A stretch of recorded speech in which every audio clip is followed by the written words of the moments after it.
بسم اللہ الرحمن الرحیم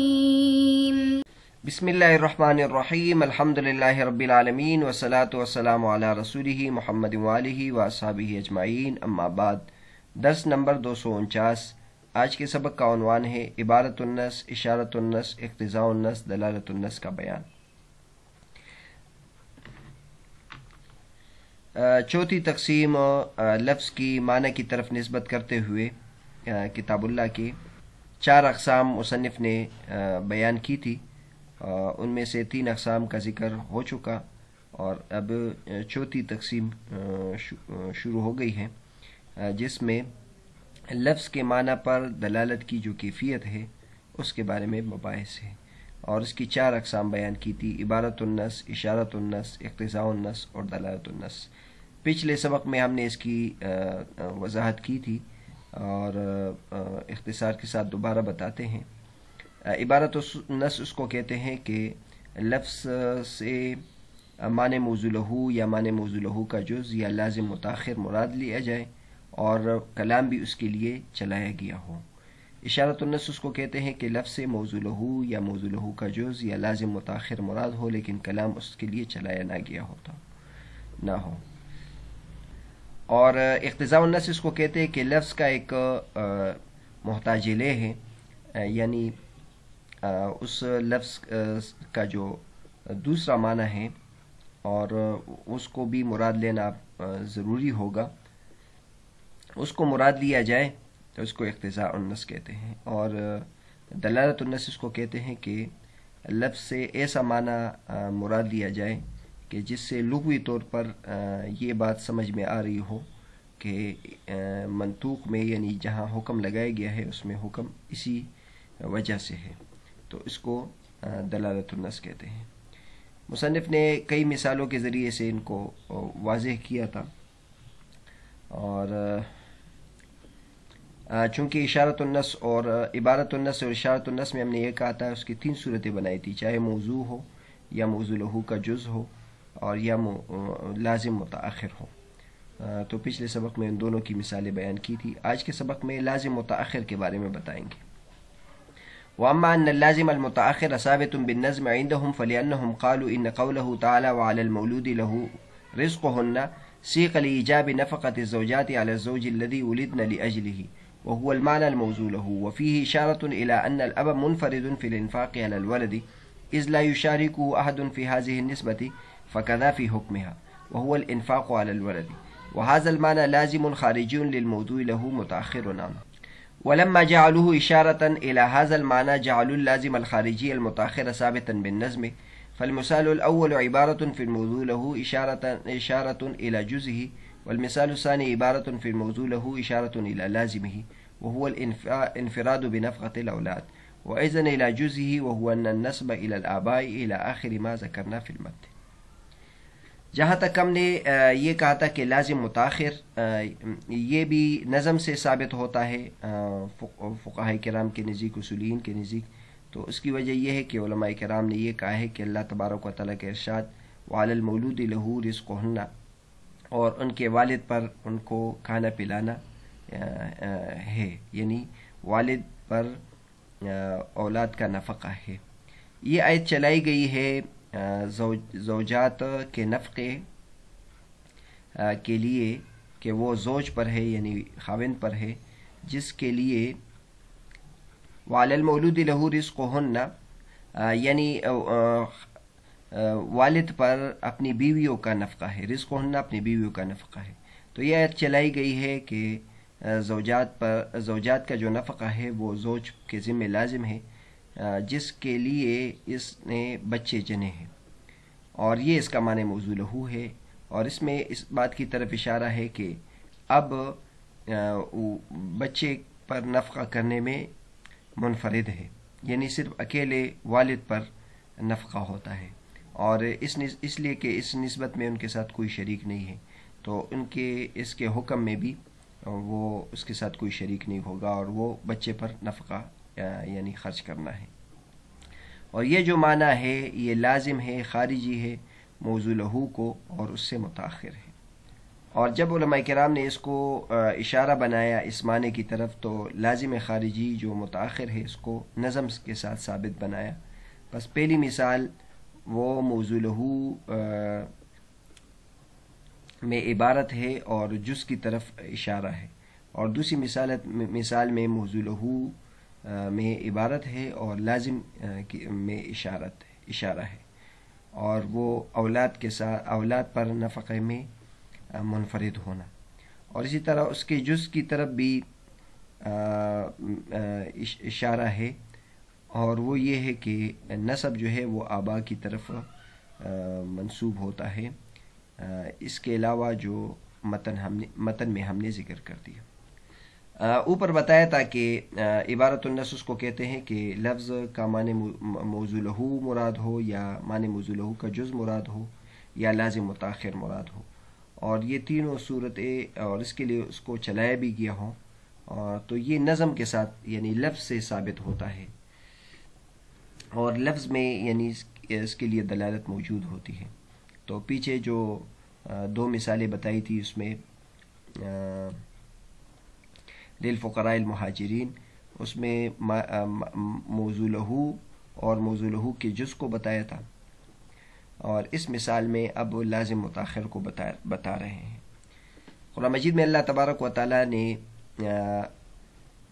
عورتوں کے نفقات کا ذکر کیا ہے کہ عورتوں کا جو نفقہ ہے وہ خاوند کے ذمے ہے. یہاں اللہ تبارک و تعالیٰ نے خاوند کا لفظ استعمال نہیں کیا، بلکہ یہ لفظ استعمال کیا علی المولود لہو، کہ جس کے لیے بچے پیدا ہوئے ہیں یعنی خاوند، اس پر عورتوں کا نفقہ ہے. اب اگر ہم اس آیت کو دیکھ لیں، اس آیت کو بنیادی طور پر چلانے کا جو مقصد ہے وہ یہ ہے کہ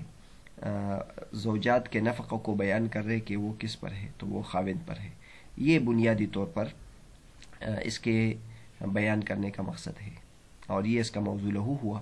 لیکن اس میں اس آیت سے اور بھی بہت ساری باتیں معلوم ہوتی ہیں. ایک بات اس سے یہ معلوم ہوئی ضمن میں کہ یہ خرچ کرنے میں یہ جو نفقہ ہے یہ نفقہ صرف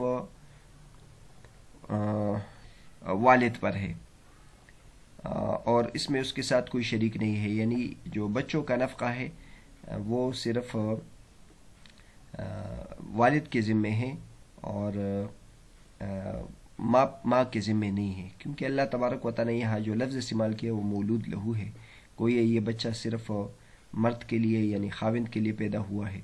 تو لہٰذا اس کی ذمہ داری بھی، اس کے نفقہ کی ذمہ داری بھی خاوند کے ذمے ہوگی اور والد کے ذمے ہوگی. اب یہ جو بات ہم نے کی ہے یہ لازم خارجی ہے، یعنی موضوع لہو سے خارج ہے اور اس سے متأخر ہے، لیکن اس پر دلالت کرنے والا جو ہے وہ لفظ ہے. صرف یعنی ذہن سے بات نہیں آ رہی بلکہ لفظ میں بھی اس پر دلالت موجود ہے. تو اب علماء کرام فرماتے کہ جب علماء کرام نے اس کو اشارہ بنایا اس معنی کی طرف تو لازم خارجی جو متأخر ہے اس کو لفظ کے ساتھ ثابت بنایا. اور پہلی مثال جو ہے وہ موضوع لہو میں عبارت تھا اور جز کی طرف اشارہ تھا، یعنی اس سے پہلے جو مثال بیان کی تھی. اور یہاں علی المولود لہو رزقہن یہ جو مثال ہے یہ عبارت النص بھی ہے اور ساتھ ساتھ اشارت النص بھی ہے، لیکن اشارت النص جو ہے وہ لازم متأخر کی طرف ہے. اور یہ جو آیت ہے اس میں ہم جز کی بھی مثال بنا سکتے ہیں، اور جز کی مثال ہم اس طرح بنائیں گے کہ نسب جو ہے بچوں کی نسب والدین کی طرف جاتی ہے اور یہ پھر جز ہو جائے گا. آگے ایک اور مثال بیان فرما رہے ہیں وَإِذَا قَالَتِ الْمَرْأَةُ لِزَوْجِهَا نَكَحْتَ عَلَيَّ امْرَأَةً فَطَلِّقْهَا فَقَالَ إِرْضَاءً لَهَا كُلُّ امْرَأَةٍ لِي فَطَالِقٌ طُلِّقَتْ كُلُّهُنَّ قَضَاءً فَالْمَعنَى الْمَوْضُوعُ لَهُ طَلَاقُ جَمِيعِ نِسَائِهِ وَقَدْ سِيقَ الْكَلَامُ لِجُزْءِ الْمَوْضُوعِ لَهُ وَهُوَ طَلَاقُ بَعْضِهِنَّ أي غير هذه المرأة فيكون عبارة في جزء الموضوع له وإشارة إلى الموضوع له وهو طلاق الكل، وأيضا إشارة إلى الجزء الآخر وهو طلاق هذه المرأة، وأيضا إلى لازم الموضوع له وهو لوازم الطلاق كوجوب المهر والعدة ونحوهما. وقوله تعالى وحل الله البيع وحرم الربا سيق للازم المتأخر وهو التفرقة بينهما فيكون عبارة فيه وإشارة إلى الموضوع له وإلى أجزائه وإلى اللوازم الأخرى. اور جب کوئی عورت اپنے خاوند سے کہے کہ تو نے میرے اوپر ایک اور عورت سے نکاح کیا ہے تم اس کو طلاق دو، تو خاوند اس کو خوش کرنے کے لیے کہتا ہے کہ میں نے جس عورت سے میرے جتنی بھی عورتیں ہیں بیویاں ہیں اس کو طلاق ہے، تو قضاءً سب کو طلاق واقع ہو جائے گی. پس معنی موضوع لہو اس کا کل امرأۃ لی فطالق، اس کے تمام بیویوں کو طلاق ہے. اور کلام جبکہ کلام چلایا گیا ہے موضوع لہو کے جز کے لیے، اور وہ ان میں سے بعض کو طلاق دینے کا ہے، یعنی اس بیوی کے علاوہ. بس یہ موضوع لہو کے جز میں عبارت النص ہو جائے گا اور موضوع لہو کی طرف اشارت النص ہو جائے گا، اور وہ تمام کو طلاق دینا ہے. اور اسی طرح جز آخر کو بھی کی طرف بھی اشارت النص ہو جائے گا، اور وہ یہ ہے کہ اس بیوی کو طلاق دینا. اور اسی طرح موضوع لہو کے لازم کی طرف بھی اشارت النص ہو جائے گا، اور وہ لوازم طلاق ہے جیسے وجوب مہر، عدت وغیرہ ہے. تو اس مثال میں بھی علامہ صدر الشریعہ رحمۃ اللہ علیہ نے ان تمام قواعد کو منطبق کیا ہے. ایک شخص سے اس کی بیوی کا اس پر شک ہوا کہ اس نے کسی اور عورت سے بھی نکاح کیا ہے، تو وہ اسے کہتی ہے کہ تو نے ایک عورت کے ساتھ چپکے سے نکاح کیا ہے، تم اس کو طلاق دو. تو اب خاوند اس کو خوش کرنے کے لیے کہتا ہے کہ میری جتنی بھی بیویاں ہیں اس کو طلاق ہے. اب وہ اصل مقصد تو اس کا یہ ہے کہ وہ یہ کہنا چاہتا ہے کہ آپ کے علاوہ میری جو بھی بیویاں ہو تو اس کو طلاق. لیکن لفظ جو استعمال کر رہا ہے وہ کل امرأۃ لی فطالق. تو اب اس میں ہم اگر دیکھیں عبارت النص یہ ہے کہ وہ یہ کہنا چاہتا ہے کہ تمہارے علاوہ جتنی بھی میری بیوی اگر ہو تو ان کو طلاق. اور لیکن اشارت النص یہ ہے کہ وہ تمام کے لیے اس نے لفظ استعمال کیا ہے. اور یہ اس طرح ایک تو عبارت النص اور اشارت النص دونوں کی مثال یہ اس طرح منطبق ہو جائے گی. ساتھ ساتھ علامہ صدر الشریعہ رحمۃ اللہ یہ فرماتے ہیں کہ یہ ایک اور جز کی طرف بھی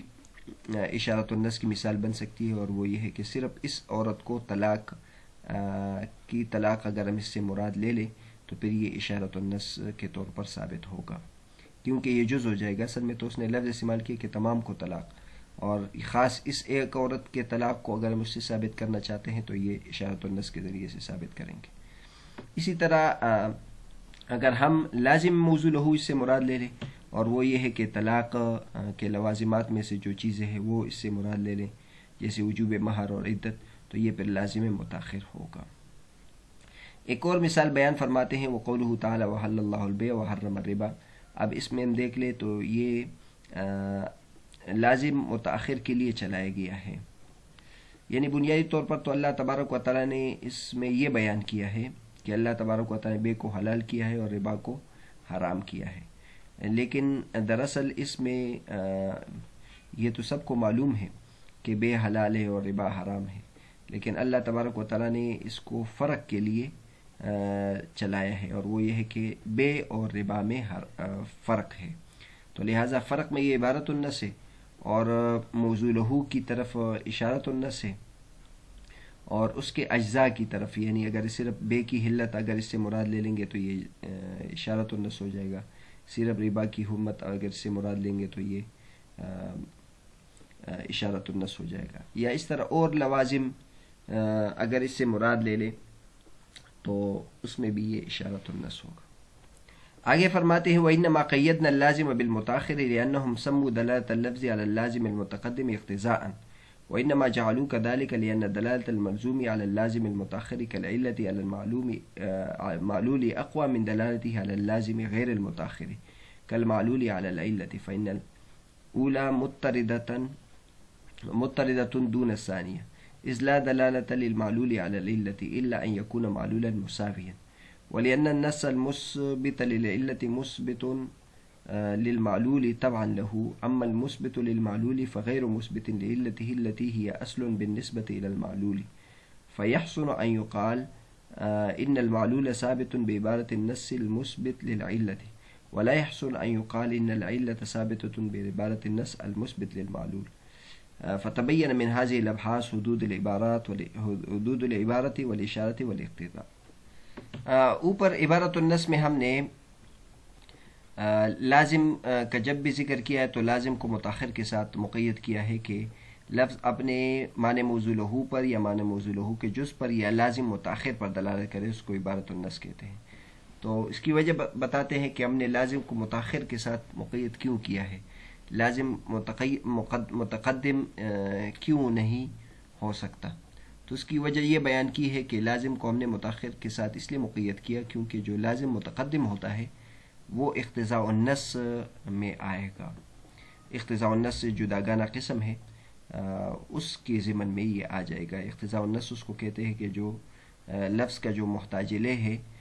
وہ بھی ساتھ مراد ہو، اس سے ہم محتاج الیہ مراد لے لیں، تو اس سے ہم نے لازم متقدم مراد لیا ہے. اور اب فرماتے ہیں کہ لازم متاخر ہم نے اس وجہ سے مراد لیا کیونکہ اور یہ قوی ہے، یعنی لازم متاخر لازم متقدم کے بنسبت زیادہ قوی ہے، کیونکہ لازم متاخر جو ہے وہ علت کی بمنزلہ ہے، اور علت جو ہے یہ معلول کے مقابلے میں زیادہ قوی ہے بنسبت جو غیر متاخر ہوتا ہے وہ معلول کے بمنزل ہوتا ہے. اور پہلا جو ہے وہ مترد ہوتا ہے نہ کہ دوسرا. یعنی علت سے آپ معلول تو مراد لے سکتے ہیں لیکن معلول سے علت مراد لینا یہ پہلے بھی ہم نے بتایا تھا کہ یہ مترد نہیں ہے، ضروری نہیں ہے کہ اس معلول کی یہی علت ہو، کیونکہ معلول کی علت پر دلالت نہیں ہے. یہ اس وقت تو پھر معلول کی علت پر دلالت ہوتی ہے جبکہ معلول علت کے ساتھ برابر ہو. اور دوسری وجہ یہ بتاتے ہیں کہ وہ نص جو علت کو ثابت کرنے والی ہے وہ طبعاً معلول کو بھی ثابت کرنے والی ہے،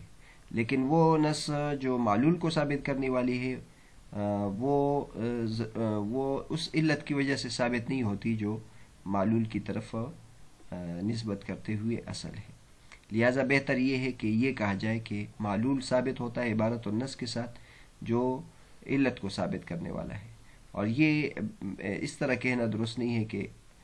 علت جو ہے وہ ثابت ہوتی ہے عبارت النص کے ساتھ جو معلول کو ثابت کرتی ہے. ان تمام ابحاث سے اب حضرات کے سامنے عبارت النص کی تعریف، اشارت النص کی تعریف اور اقتضاء النص کی تعریف مکمل طور پر واضح ہو گئی ہے.